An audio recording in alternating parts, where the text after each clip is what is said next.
Good evening साथियों। आज हम आगे कंजक्शन को बढ़ा रहे हैं। जैसा कि हम पहले पढ़ चुके हैं कि कंजक्शन जो है वो 3 प्रकार के होते हैं। आज हम जो हमारा कोरिलेटिव कंजक्शन है वो चल रहा है, कोरिलेटिव का सेकंड पार्ट चल रहा है। बहुत ही इजी सी चीज़ है और मैंने आपको पहले बताया है कि भाई आप बिना कोई देर की बड़ी आसानी के साथ इन कंजक्शन को एग्जाम में यूज कर सकते हैं। प्रत्येक बच्चे के ये समझ में आने वाले हैं, इसमें कोई ऐसी नई चीज़ नहीं है कि भाई आप लोगों ने कभी पढ़ाई नहीं हो। वैसे कंजक्शन हम 6ठी कक्षा से पढ़ सकते हैं। 6th स्टैंडर्ड के बाद आप कंजक्शन पढ़ते आ रहे हैं, केवल थोड़ा सा स्टैंडर्ड चेंज हुआ है। तो आज जो हम कंजक्शन पढ़ने वाले हैं बहुत ही महत्वपूर्ण है, वेरी इंपॉर्टेंट है, इसलिए आप बड़े ध्यान से देखिए। आज के दोनों कंजक्शन मैं 4 कंजक्शन करवाने की कोशिश करूंगा, लेकिन 2 कंजक्शन जो मैं आपको सबसे पहले करवा रहा हूं, सो दैट का यूज और टू का यूज, इन दोनों ही कंजक्शन से संबंधित एक क्वेश्चन आपके कंपटीशन में 100% पूछा जाएगा। इसलिए मेरे साथ आइए, आज देखते हैं हम सो दैट का यूज। सबसे पहले हम देखेंगे सो और दैट का यूज। सो दैट यानी टाइम फास्ट। 2 टाइप के होते हैं, सो और दैट का प्रयोग 2 टाइप से करते हैं। और सो दैट का प्रयोग करते समय आपको क्या ध्यान रखना है भाई, ऐसे वाक्य के अंदर आपको टू और टू दिए हुए मिलेंगे और उनको आपको हटाना है। सबसे पहली बात यह है, तो इसमें आपको क्या हटाना है, जो टू और टू दिए हुए हैं उसको आपको हटाना है। जैसे she is too weak to learn English, एक वाक्य देखिए, she is too weak to learn English, to learn English. एक बात का आप ध्यान रखेंगे, अगर किसी भी वाक्य के अंत में इट या देन दिया गया है, इट या देन, तो आप उसका यूज नहीं करेंगे, उसको छोड़ देंगे। आप इसमें देख रहे हैं she is too weak to learn English, आपको इन्हें हटाना है और इनकी जगह सो दैट का प्रयोग करना। बहुत ही सरल है, एकदम सरल चीज है। अगर आप थोड़ा सा भी ध्यान देंगे तो ये गाइड बहुत सरल है। जैसे सी इज टू की जगह लिखेंगे सो, वीक और टू की जगह लिखेंगे दैट। इतना तो आसानी से आपको आ गया। सी इज टू की जगह हमने लिखा सो और टू की जगह लिख दिया that. She is so weak that. अब आपको यहां जो सब्जेक्ट दिया गया है ये ध्यान रखना है, उसी का प्रोनाउन आपको लिखना है। तो आप लिखिए सी का सी। अब यहां पर आपको या तो कैन नोट लगाना है या कुड नोट लगाना है, ये बड़ी सावधानी से लगाना है। अगर यहां पर प्रेजेंट या फ्यूचर टेंस है तो आप लगाएंगे कैन नोट, और अगर यहां पास्ट है तो लगाएंगे कुड नोट। तो यहां हमारा प्रेजेंट टेंस है तो हम लिखेंगे she is so with that she can not, she cannot learn English। कितना सरल है, she cannot learn English। तो यहां देखो she is too weak to learn English, क्या बोलिए भाई, she is so weak that she cannot learn English। तो ऐसे ही आप दूसरा देखिए, he was too tired to walk fast। आप दूसरा एग्जाम्पल इसका ले सकते हैं, he was too tired to walk fast। तो हम यहां क्या करेंगे, इसका हम आंसर लिखेंगे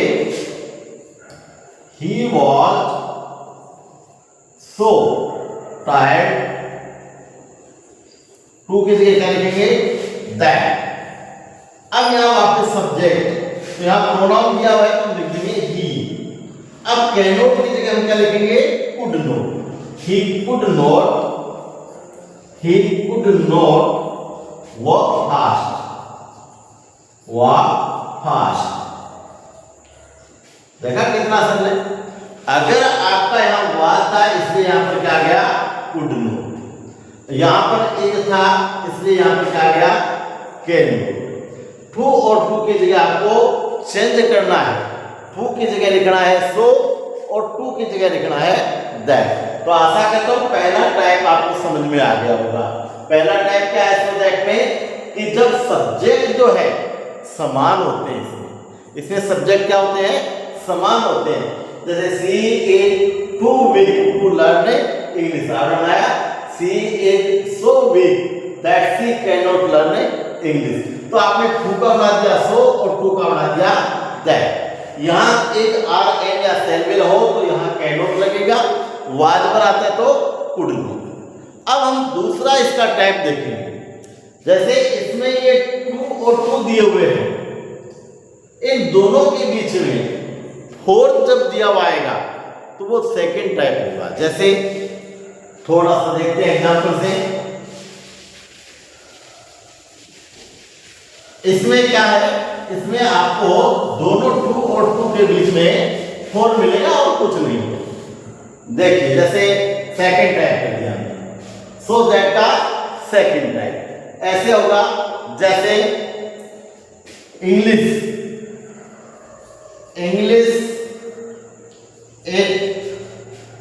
टू डिफिकल्ट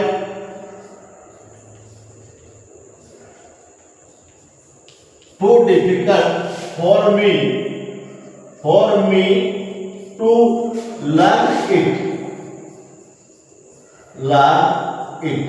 देखिए English is too difficult for me to learn English, यानी आपको टू और टू के बीच में क्या मिलेगा भाई फोर मिलेगा।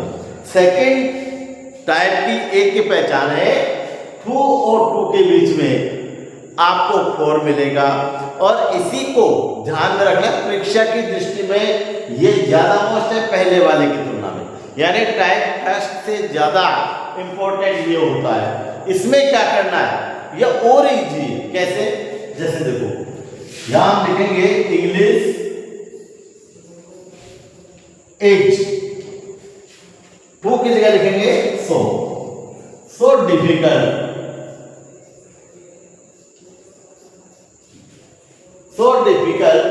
फोर का बना देंगे दैट,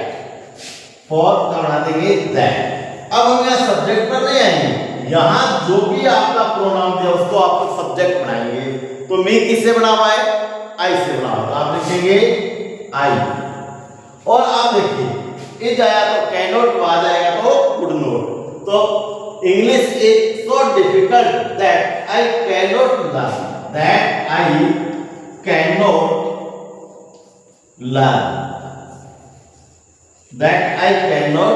लर्न, इस प्रकार से आपको वाक्य बनाना है। अर्थात टू और टू के बीच में आपको क्या मिलेगा फोर मिलेगा। तो English is so difficult that I can not learn it की जगह इट और देम आ गया, उसको हम क्या करेंगे हटा देंगे। इसी प्रकार से आप लिख सकते हैं tea is too hot for her, tea is too hot for her to take it, आप क्या करेंगे tea is too hot for her to take it। देखो इस टू के और इस टू के बीच में क्या आ रहा है for, तो आप लाएंगे tea is so hot that, अब हर का बन जाएगा सी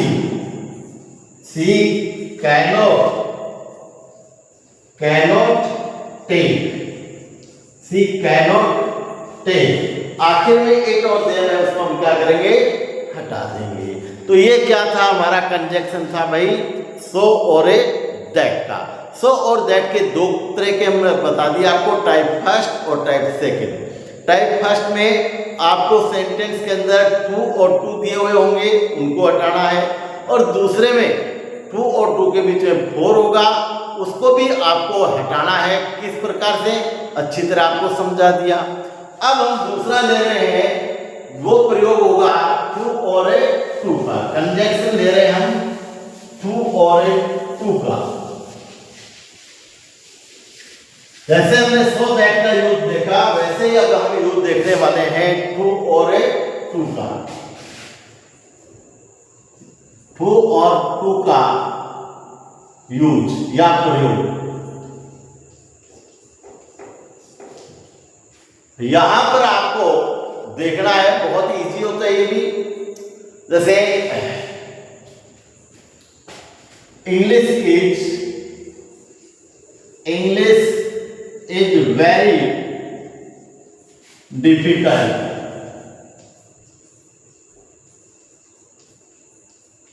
इंग्लिश इज वेरी डिफिकल्ट और it cannot learn easily. English is very difficult, it cannot learn English learn easily. आपको क्या करना है, टू और टू का प्रयोग करना है। तो हम क्या लिखेंगे, English is too difficult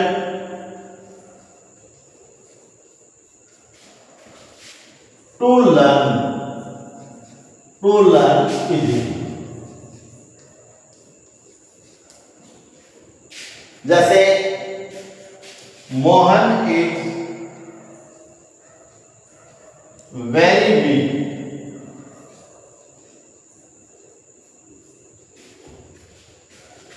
he cannot walk fast।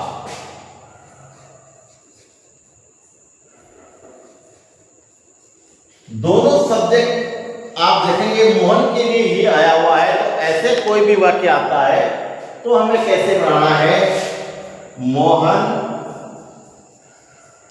Is too weak to walk fast. देखो कितना सब, अगर कर्ता समान है तो हमें क्या करना है भाई, टू और टू का प्रयोग करना है। जैसे यहाँ टू हो गया, यहाँ टू हो गया, वेरी को हटा करके टू का प्रयोग कर दिया हमने, और जो भी दूसरा सब्जेक्ट रहेगा वहां हमने टू लगा दिया। कैनोट और कुड नॉट को हटा देंगे और शेष वाक्य को हमें लिख देंगे। ये हमारा टू और टू का कौन सा टाइप है, फर्स्ट टाइप। ये हमारा फर्स्ट टाइप है जिसमें कर्ता समान होते हैं। अब मान लीजिए अगर कर्ता अलग अलग हो तो क्या करें, और जिसमें टू टू दिया गया है। जैसे एक आपको मैं बहुत ही सरल सा वाक्य बता रहा हूं। तो टाइप सेकंड के अंदर फर्स्ट टाइप तो आपने देख लिया, अब हम देखने वाले हैं टाइप सेकंड। जैसे देखो, it was who called, we could not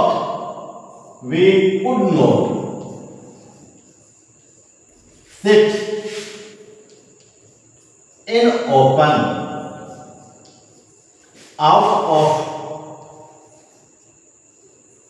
house। एक बहुत ही सरल सा वाक्य, इट वाज टू कोल्ड, आज बहुत ठंड है भाई, we could not sit in open out of a house. तो हम क्या करेंगे, यहां हम लिखेंगे इट वॉज वेरी, यहां जो हमारा टू था तो it was very cold, it was very cold. तो यहां हम वेरी को किस में चेंज करने वाले हैं, टू में। It was too cold for, अगर यहां पर यहां सब्जेक्ट अलग है तो जो पुरुष को उसका फॉर बना दो और जो सब्जेक्ट है उसका प्रोनाउन। तो बी का क्या बन गया, अस, फॉर अस। कैनॉट या कुड नॉट को हटा दो, आगे उतार दो, us to sit in open out of house। Second time देखो कितना टाइप कितना इजी देखो। It was very cold, we could not sit in open out of a house। तो हम लिखेंगे it was too cold for us, यानी जो very का तो हमने बढ़ा दिया too, जो फुल स्टॉप है उसका हमने बढ़ा दिया for। अब जो भी सब्जेक्ट है उसका हमने प्रोनाउन लिख दिया us, और जैसे आपने प्रोनाउन लिखा आपको लिखना है to। अब देखो इस टू और टू के बीच में क्या आ रहा है, फोर आ गया। शेष वाक्य उतार दो, कैनॉट और कुड नॉट को हटाते हुए। तो इस प्रकार से आप दूसरा वाक्य देख सकते हैं, जैसे इंग्लिश इज वेरी डिफिकल्ट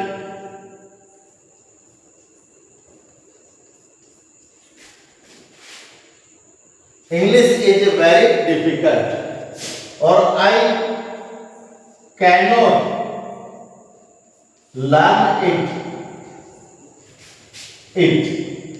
तो आप क्या लिखेंगे, English is too difficult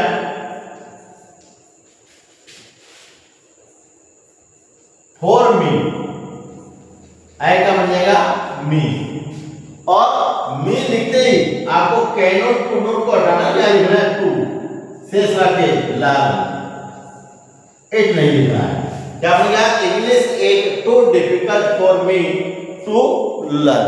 तो बहुत ही सरल सा है, यानी टू और टू का अगर प्रयोग आता है तो मैंने आपको दोनों टाइप बता दिए। सेकंड टाइप ये है, इसके अंदर आपके सब्जेक्ट अलग अलग होंगे, सब्जेक्ट डिफरेंट होंगे। तो आपको क्या करना होता है, वेरी का टू बना देंगे, फुल स्टॉप का फोर बना देंगे, जो सब्जेक्ट है उसका प्रोनाउन लिख देंगे, पजेसिव वर्ब लिख देंगे, और कैनॉट और कुड नॉट को हटा देंगे, उनकी जगह टू लगा देंगे, और शेष वाक्य।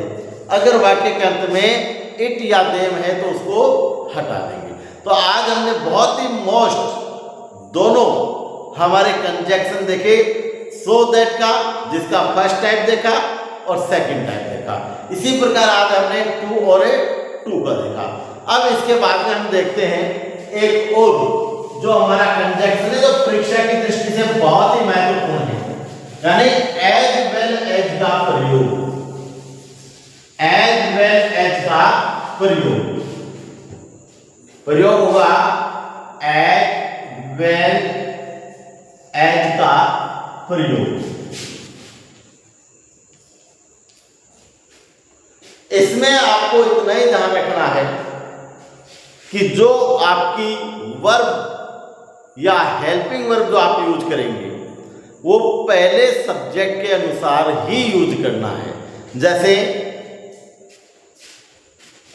My brother has a cow, और आई हैव ए काउ।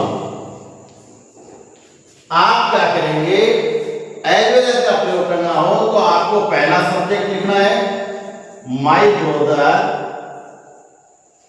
फिर लिखो एज वेल एज, और दूसरा सब्जेक्ट लिखो आई। अब बहुत ही सावधानी से इसमें यूज करना है। देखिए इसके अंदर जो पहला सब्जेक्ट है उसी को आपको प्राथमिकता देनी है। तो पहले के साथ में क्या लगा हुआ है, हैज, और यहां लगा हुआ है हैव। तो आप क्या लिखेंगे, हैज, क्या लिखेंगे, हैज ए काउ। अर्थात पहला सेंटेंस आएगा my brother as well as I has a cow. यहां अगर आपने हैव लिखा तो वाक्य गलत हो जाएगा। तो एज वेल एज का बहुत ही सरल सा है, पहला सब्जेक्ट, फिर एज वेल एज, फिर दूसरा सब्जेक्ट, और पहला पूरा का पूरा सेंटेंस आपको लिखना है। इसमें कोई ज़्यादा मेहनत करने की आपको आवश्यकता नहीं है, वीडियो लंबा नहीं हो। इससे पहले कि एक छोटा सा आपके पास में दव, आल्दो और यट का प्रयोग जो है वो मैं आपको बता देता हूं। तो एज वेल एज के बाद में हम प्रयोग करने वाले हैं यट का। ये दव या आल्दो या दव, यट, क्योंकि कोरिलेटिव में ये आपस में संबंध बनाते हैं। हालांकि यट का यूज अकेला भी होता है, दव का अलग होता है, आल्दो का अलग होता है, एक साथ भी इनका यूज होता है। तो दव और आल्दो आ जाए कोई फर्क नहीं पड़ता, इनके साथ यट लगाते हैं तो यट जो होता है, यट क्या है, बट का ही सिमिलर है, लेकिन यट जो होता है वो बट की तुलना में ज्यादा महत्व रखता है, ज्यादा करेक्ट होता है। इस बात का आपको ध्यान रखना है। और बट जो होता है वो बिल्कुल विपरीत होता है, जबकि यट विपरीत भी होता है लेकिन पॉजिटिव भी होता है। देखिए जैसे आल्दो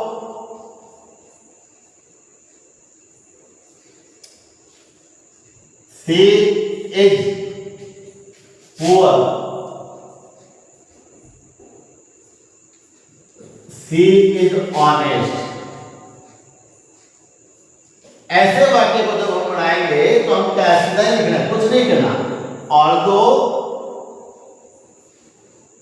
शी इज पुअर, यहां कोमा लगाएंगे और यट का प्रयोग करेंगे। यट शी इज ऑनेस्ट, ऐसे बना सकते हैं। दव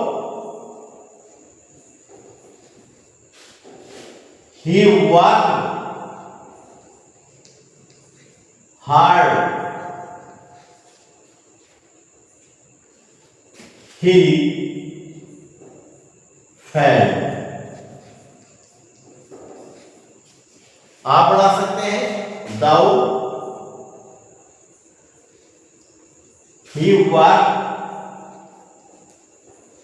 hard, comma yet he failed। तो इस प्रकार का कोई भी वाक्य आता हो तो बहुत ही सरल है। हालांकि परीक्षा की दृष्टि से कम महत्वपूर्ण होते हैं, लेकिन हमें तो सारे निकालने हैं। तो भाई कंजक्शन जो हमने पढ़े, जो को रिलेटिव कंजक्शन हम लोग पढ़ रहे हैं, को रिलेटिव कंजक्शन के मैंने 2 पार्ट बता दिए हैं आपको। पहले पार्ट के अंदर भी मैंने आपको बताए हैं, इधर और का, नाइदर नोर का, नॉट ओनली बट आल्सो का, है ना। तो उनके साथ भी जैसे बोथ एंड का प्रयोग है, आपस में क्या है, संबंध थे, इनमें भी आपस में संबंध है। और कल जो हम पढ़ने वाले हैं वो है सब ऑर्डिनेट। सब ऑर्डिनेट का मतलब किसी को किसी से जोड़ देना। थोड़े विस्तृत होते हैं तो शायद एक ही वीडियो में वो पूरे हो जाएंगे, इतने इंपॉर्टेंट नहीं है। परीक्षा की दृष्टि से साथियों ये बहुत ही मोस्ट होते हैं। को रिलेटिव वाले जो हैं सबसे ज्यादा मोस्ट होते हैं, इसलिए आपको जो कंजक्शन के तीनों प्रकार हैं उनमें को रिलेटिव कंजक्शन को ज्यादा आपको वरीयता देनी, ज्यादा महत्व देना है। और जता करके, डट करके आपको मेरे वीडियो को लाइक करना है, फॉलो करना है। अगर पहली बार मेरा वीडियो देख रहे हैं तो सब्सक्राइब करना न भूलें। जय हिंद, जय भारत।